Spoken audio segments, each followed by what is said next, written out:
Kirk, we're back. Hey Trevor, how's it going? Good. Let's see if we can do this up front. I'm Trevor Schufeld. I'm the pharmacist. I'm Kirk Nyquist. I'm the registered nurse, and we are up early in this morning because we're expecting our guest from Israel to join us during as we introduce him. So I found this gentleman through Normal.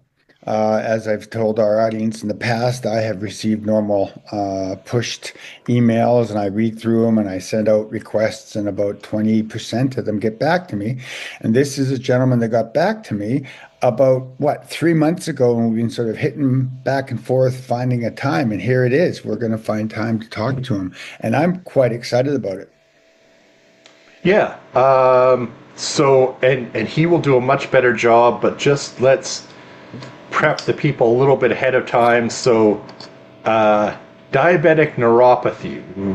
Tell us the real quick Cole's Notes version of what it is, and then we'll talk about what he's trying to do about it. I have seen this condition often in my clinical practice. It's defined as damage done to the peripheral Peripheral.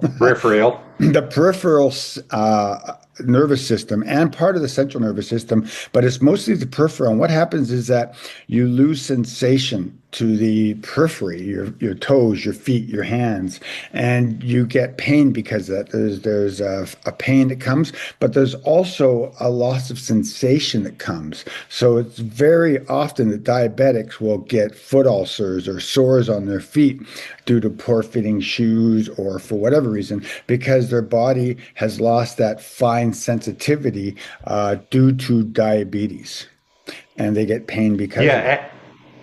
Yeah, and like you said, that and it can just hurt no matter what you're doing. Like they talk about in the study, allodynia, which is, even you rub a feather on your toe, hand, whatever, and your body goes, ow. And, they talk about sciatic like shooting pains. So it can be, aside from the obvious bad part about diabetic ulcers and not feeling, it can just hurt like a lot. Yeah. And they put And, sort of, and Dr. go ahead. Dr. Robinson has just Oh, joined us. Hello, sir. perfect. Let's let him do that part. We were just introducing you. As I said to you, we have our recorder on, sir. So good morning for us. How are you? Morning for you, yeah. Good afternoon for myself. I'm Uh, fine, thank you. could you please introduce yourself, sir, and let us know where you are?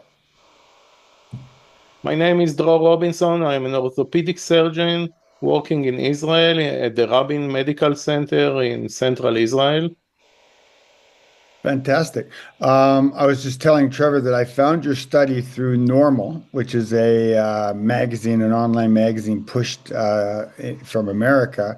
And I was trying to get a hold of you to talk about your study using inhaled cannabis to relieve people of their neuropathies. Yes, it's a small, relatively small one-center study that just got published like in the last few months. And it is a 5-year follow-up study, which is the longest I am aware of in the literature. So most studies are like 6 weeks, 6 months, maybe 1 year, but this is a long-term follow-up study. And our results are quite interesting. First of all, the normal cohort that you follow with diabetes will worsen over time. The best drugs around can lower hemoglobin, glycated hemoglobin by 2 percentage points or 2.5 percentage points. That's the best.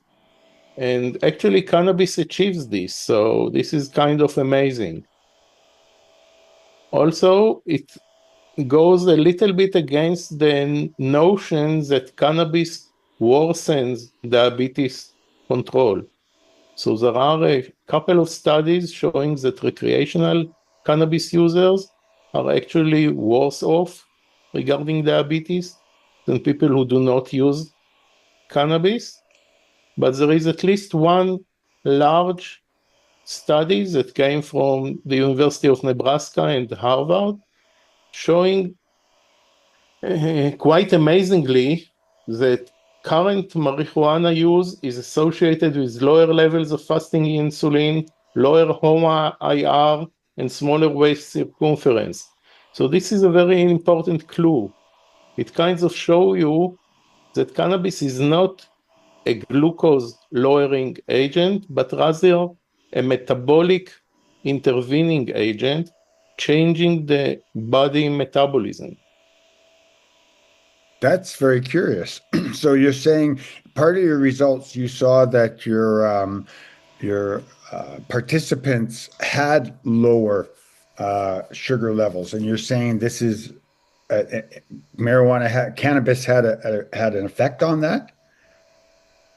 Yes, cannabis actually lowers the blood spikes, the glucose blood spikes, and this goes against the basic notion, what we call the munches, that people like to eat sugary stuff when they are using cannabis. Despite this munch or these cravings, people actually become better metabolically balanced when they are using cannabis. This is a very distinct result of our study.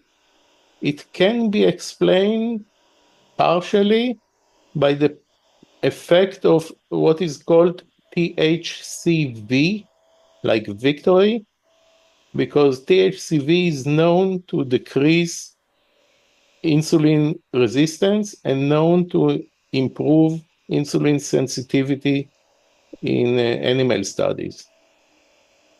Is that one of the reasons why you removed medical cannabis users from this particular study? You're studying, talking about cannabis and diabetes is, I'd like to get deeper into that. The study we got a hold of you for has to do with the pain management of neuropathies. And I noticed that when you did your sample, you removed people that were on medical cannabis. Is that because because of this effect cannabis has on the homeostasis of sugar, I guess? Yes, we have a fairly small group, which is only 52 patients, because we were selective. We did not take anybody who used recreational cannabis. So this actually removed a lot of people, because a lot of people actually try recreational cannabis. But the advantage is that you really can show the effect, because these people had diabetes before the study. They still have diabetes, but they are improved. So you can show that the cannabis is what did the effect. That's the important. That's why I pushed out to you. One of the observations I made in your study is that you were saying that the sample had A1Cs of 9.8, which from my practice seems a little low for someone that has chronic diabetes. Did you notice a decrease in the A1C over the 5 year time you were with these individuals? Did you notice that by average, everyone's A1C was lower? Yeah, it decreased about 2 percentage points from 9 something to 7 something. This is very amazing, because in a typical diabetic cohort, you follow for 5 years, no matter what intervention, you expect to see worsening. Yeah, People get worse, not better. yeah, So this is a very profound metabolic effect of cannabis. yeah. That's very much my experience. That's what startled me about your study is that not only did people get pain relief from the cannabis, but they also had, I don't know what the word, a regulation of their diabetes as well. It appeared from the small sample. Yes, actually, diabetes is affected in a positive manner by cannabis. I think a lot of larger RCTs are needed to show what part of cannabis does the trick. We are also only using inhaled cannabis. I'm well aware of the negative image of a doctor that recommends his patients to smoke. It sounds horrible, but I think cannabis through the lungs acts very differently than cannabis which is taken orally or in another manner. And I think it's might be a more neural effect or a different pain perception effect that actually improves the diabetes. And you do not see it with edibles or with oils or any of the oral stuff. Dr. Robinson, Trevor, the other half, can we just talk about the pain over the 5 years for your patients? We know in neuropathy for diabetes, it's painful. You know, the current batch of medicine that we usually use only gets rid of pain about 50% of the time. We know they've got a bunch of side effects. Over the 5 years, when people added on inhaled cannabis in your study for these 52 patients, what happened to their pain? Actually, the decrease in pain is like from about 9 at the beginning to about 2 at the end of the study. So we see a very strong analgesic effect, and we see a major decrease in medications. So people do not require that much Lyrica or pregabalin. They do not require as much Cymbalta, duloxetine, and all the other drugs, which I think can be problematic. I think they have major side effects which are quite difficult to manage. So if you can get rid of the opiates, if you can get rid of the anticonvulsants, it makes sense.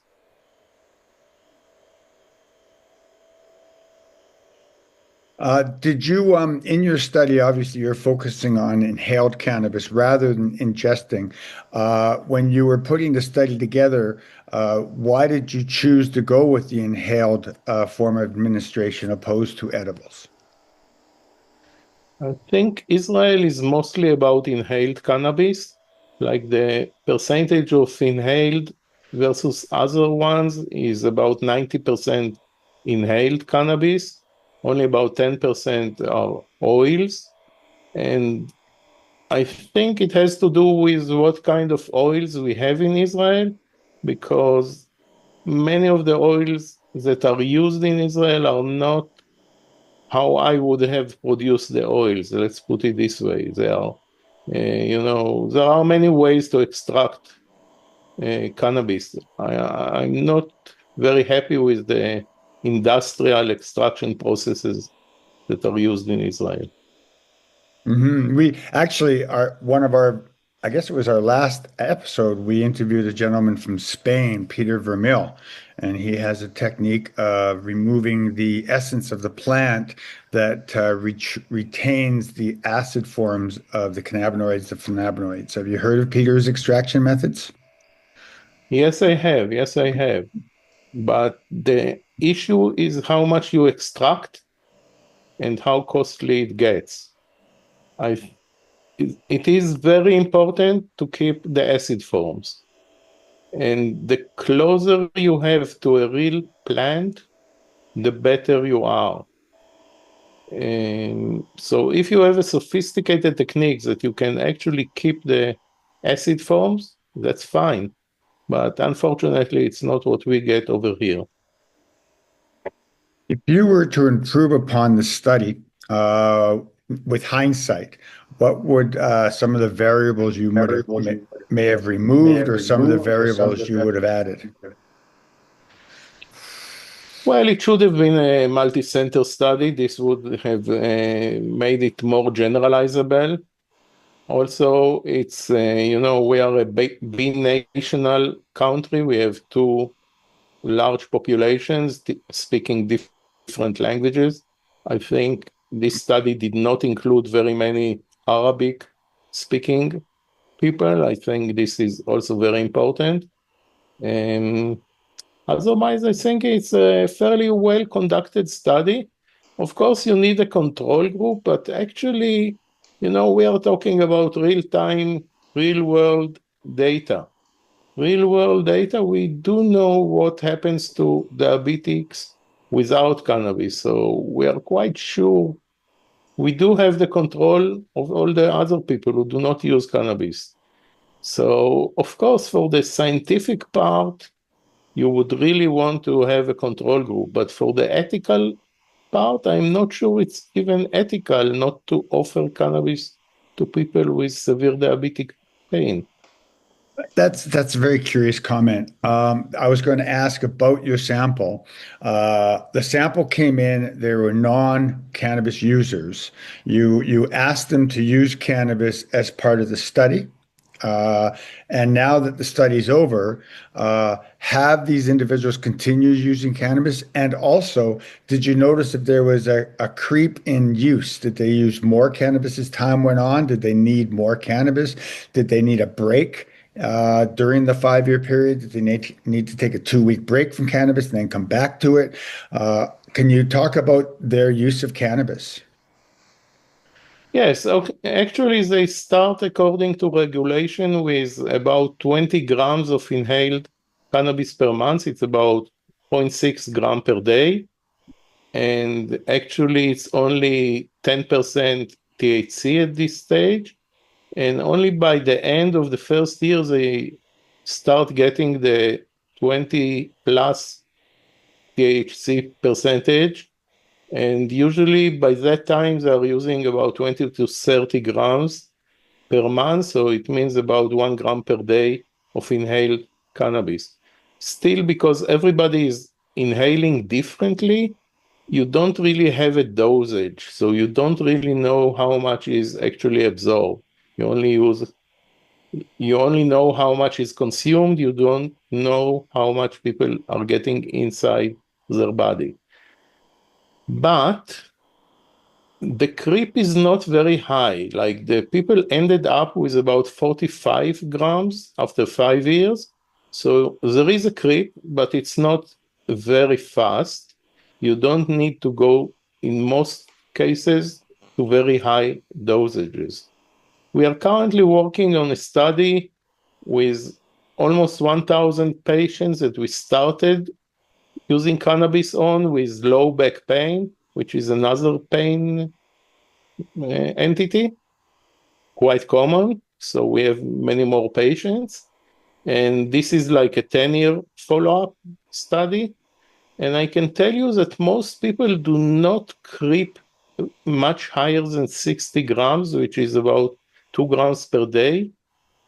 You only have a small percentage that actually need more, and you have about 5 to 10% that still need opiates and cannabis.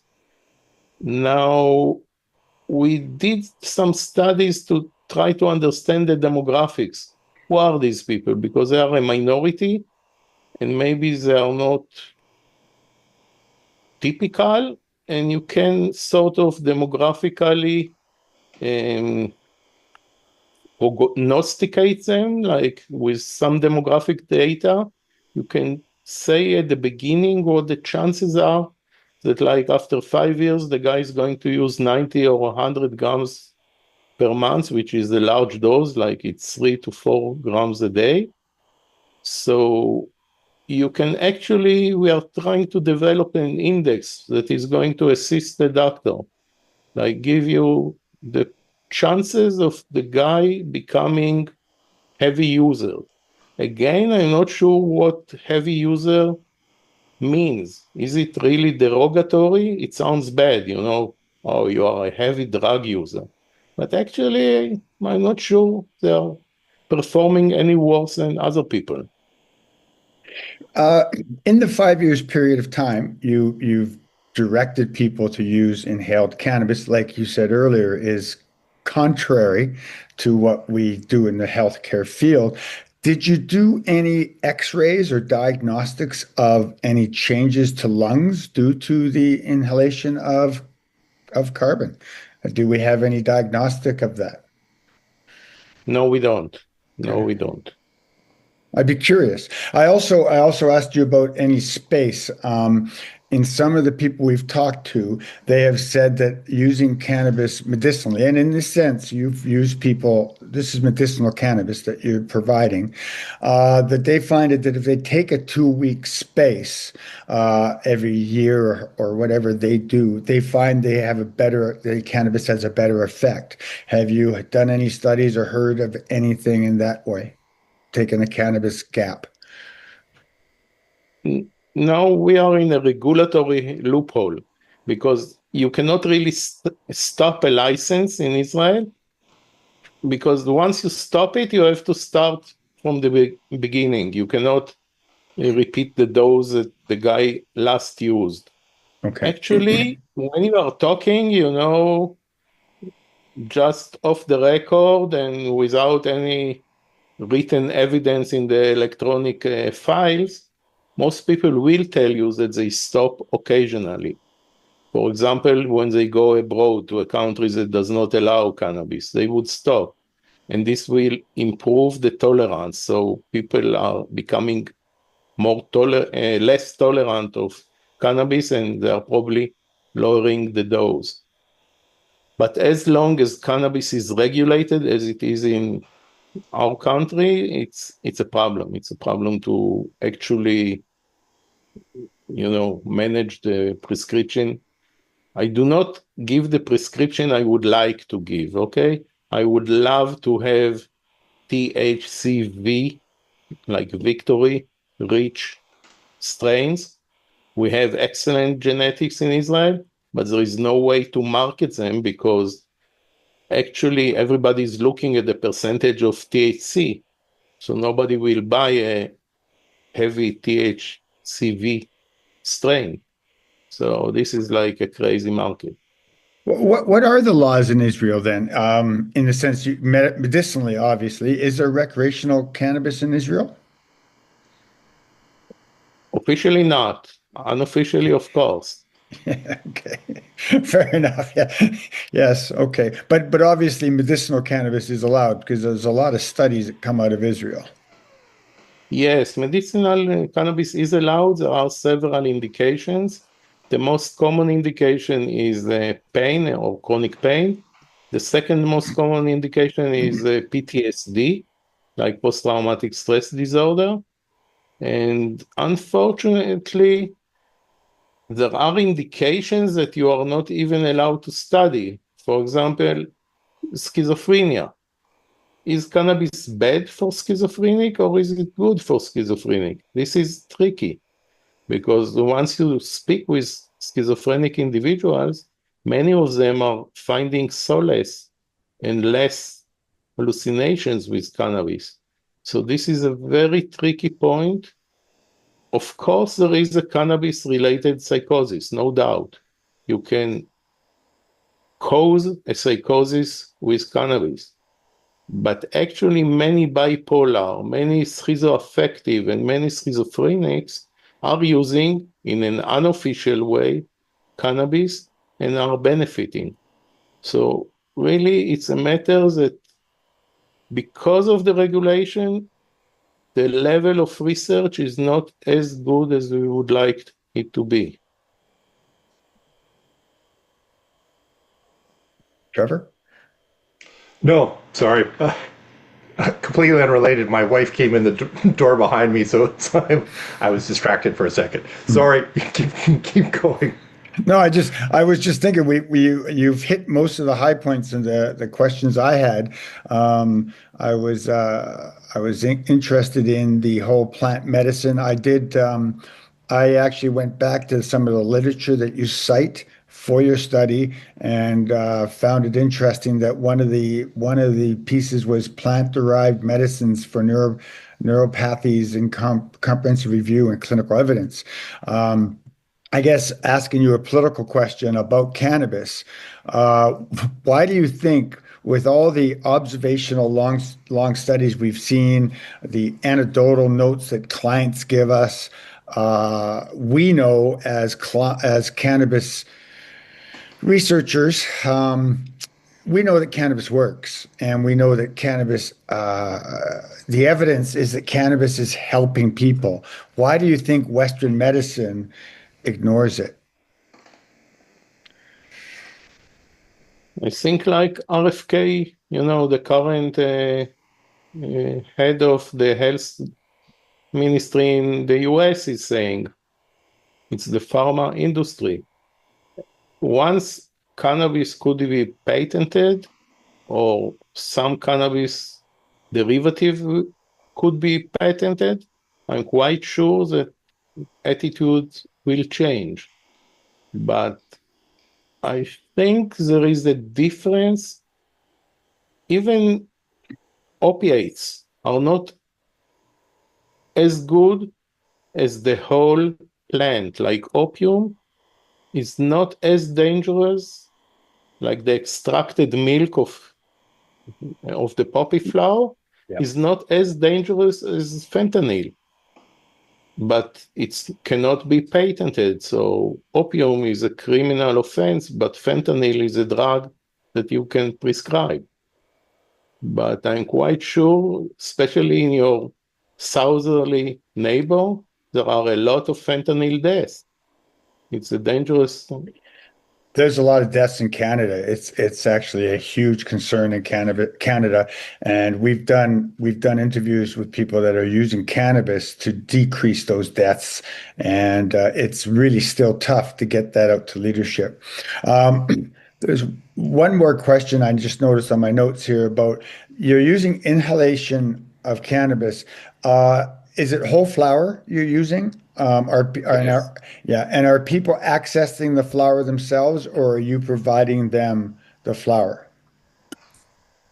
No, it's illegal to provide them the flour. Right. They have to go through pharmacy, and the flowers are really wrapped in very nice and colorful packages, but you cannot actually see what you are buying.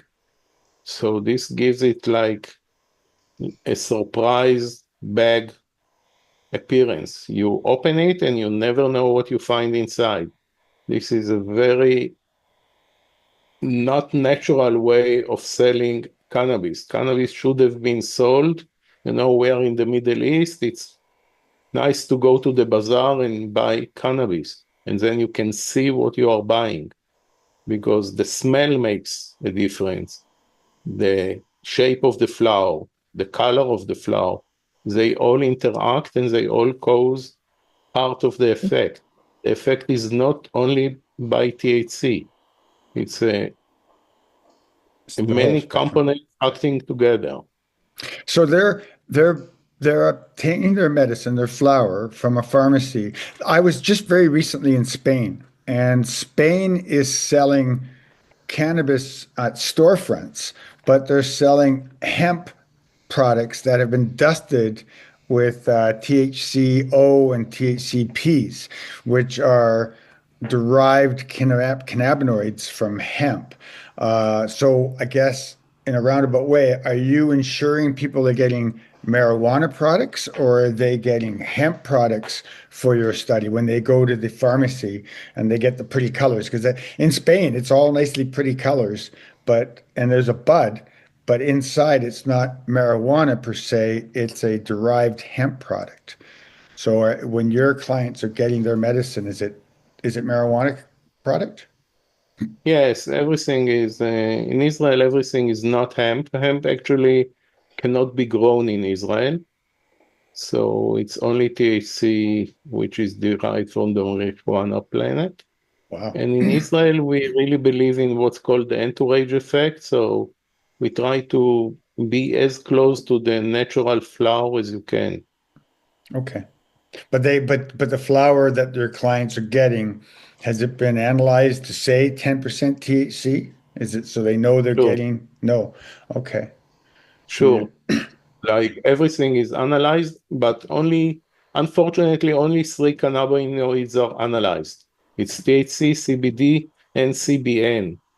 okay. CBN is the tricky one because it's a little bit like aging of wine. Yeah. Yeah, More yeah. CBN makes the effect of THC mellower. So a lot of the people are actually aging their cannabis. you age it for a few months and you get a better result. Mm-hmm. Yeah, we refer to it as curing. Curing. Do people grow their own cannabis? Are any of your sample using their own medicine? No, it's not allowed in Israel. Everything has to pass through a farm. And on the one hand, it's a little bit like medication. So there is a lot of regulation and a lot of checking and a lot of diagnostic being made. So there are no fertilizers and there are no anything dangerous being sprayed on the plants. Everything is tested. On the other hand, we don't have the ability to grow our own, which I would love to have, but we don't. Very cool. Trevor?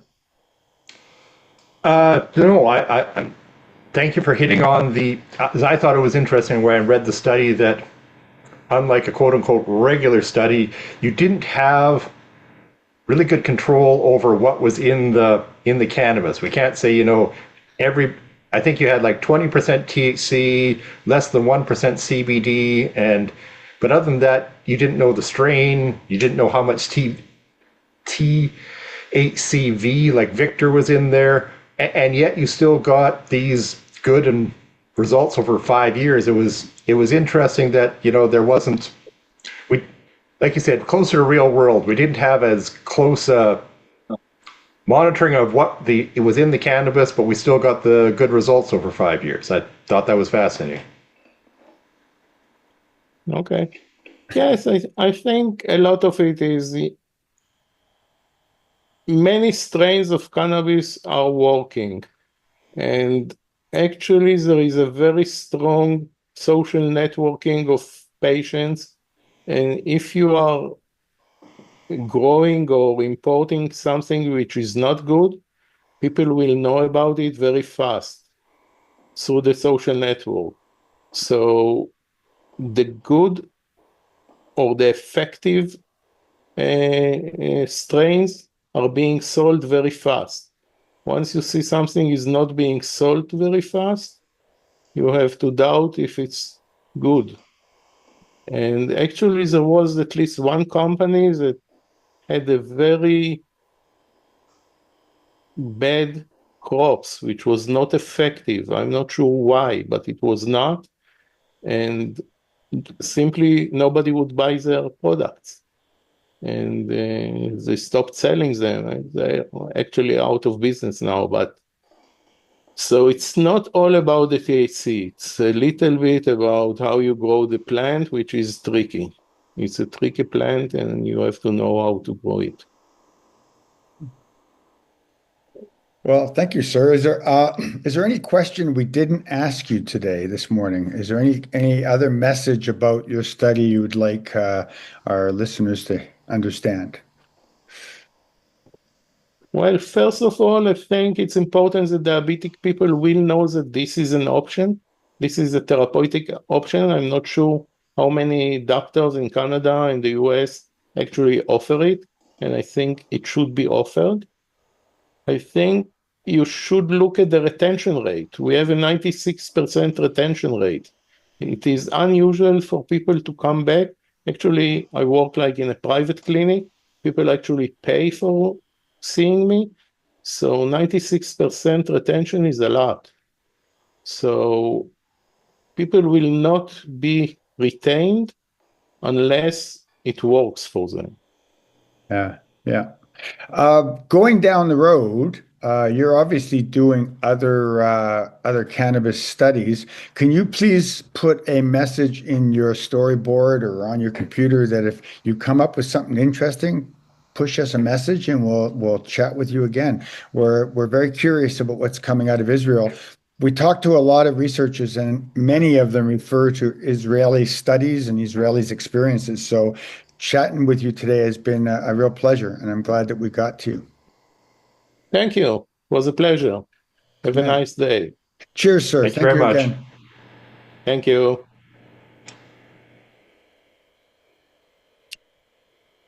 Yeah. That was really cool. He stumbled in. Yeah. I enjoyed that. Uh, what came? I mean, I hope we're gonna run that just raw, right? So tell me what came Yeah. to your mind?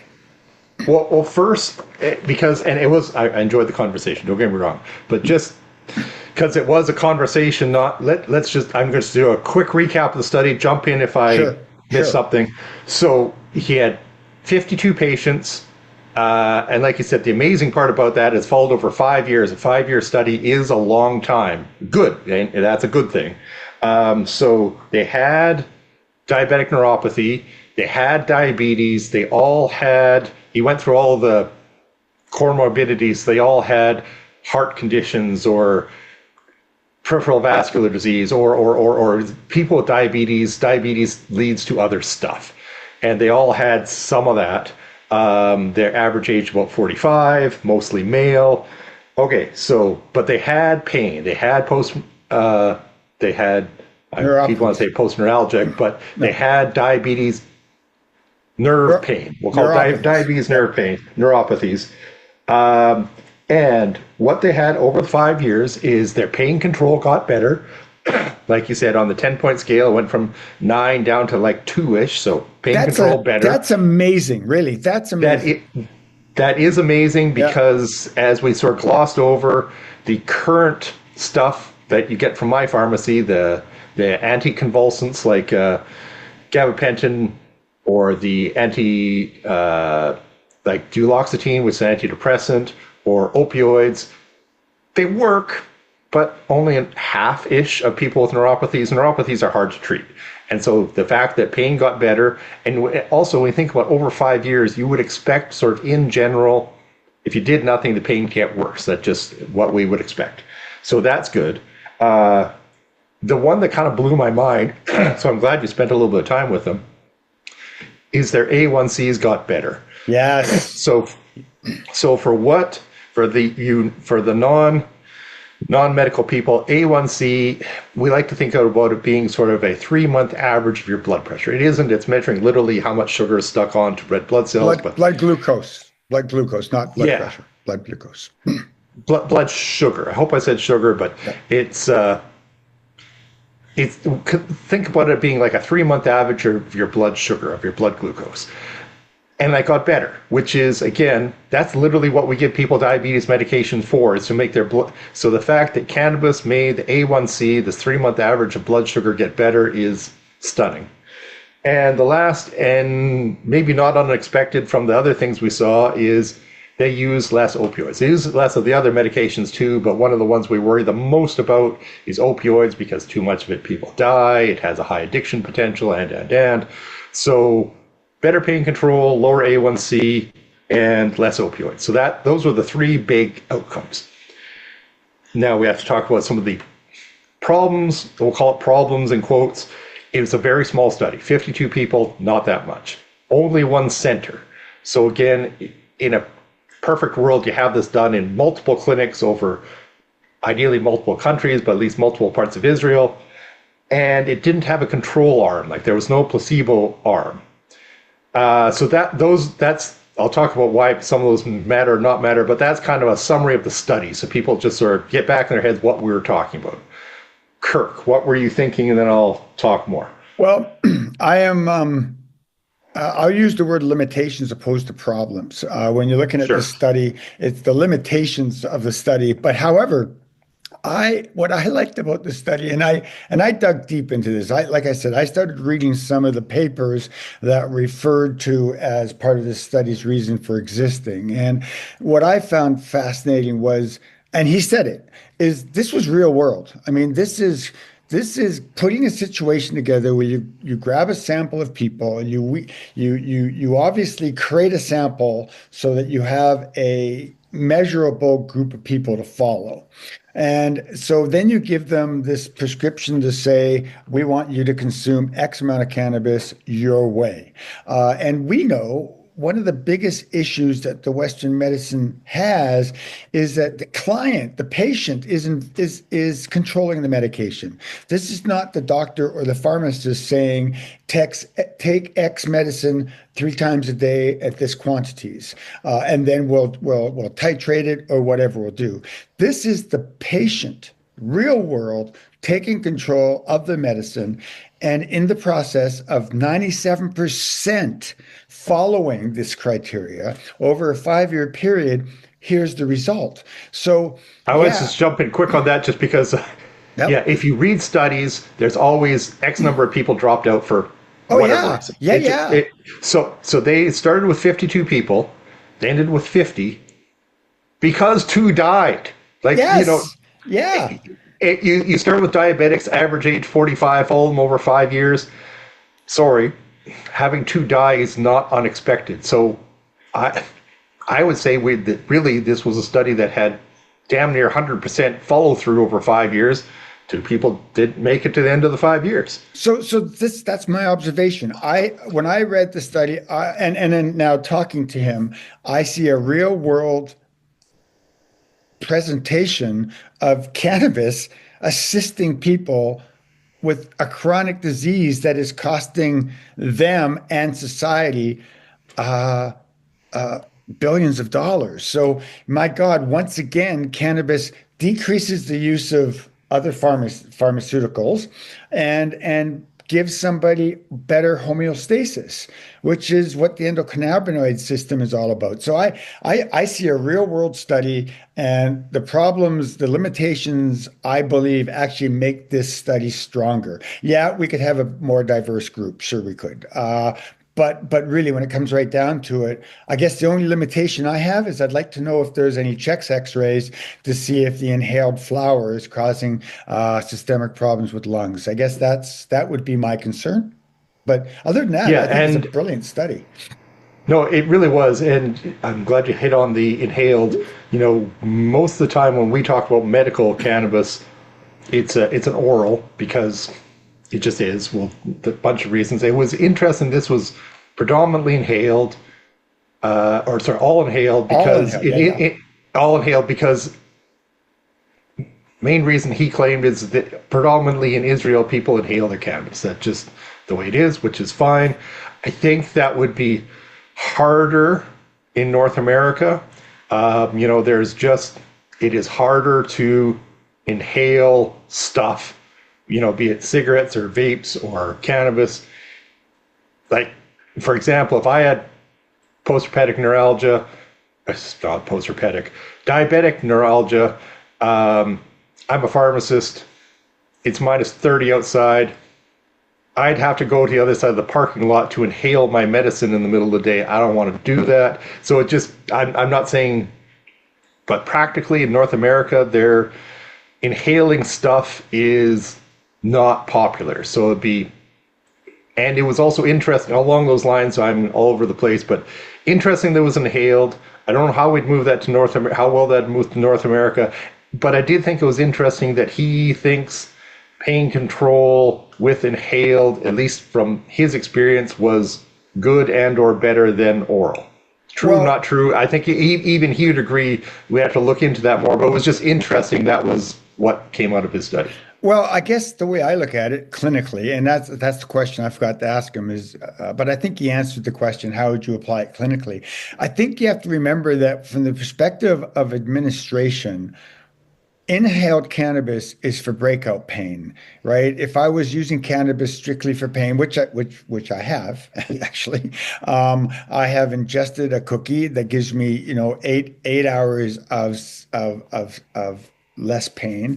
And if I find that I go and do something, I move my shoulders in a certain way, I'll go and have a hoot and I get breakout pain. So I guess in some ways, in the clinically using cannabis, inhaled cannabis for me would be breakout pain because it's immediate. Right, but that's not what he said. He said, because he said it would come and work right away, which is your breakout pain, which everybody understands, gets in fast through the lungs, lasts about 2 hours, and his opinion, learned due to the study, was the inhaled was better at pain control than oral.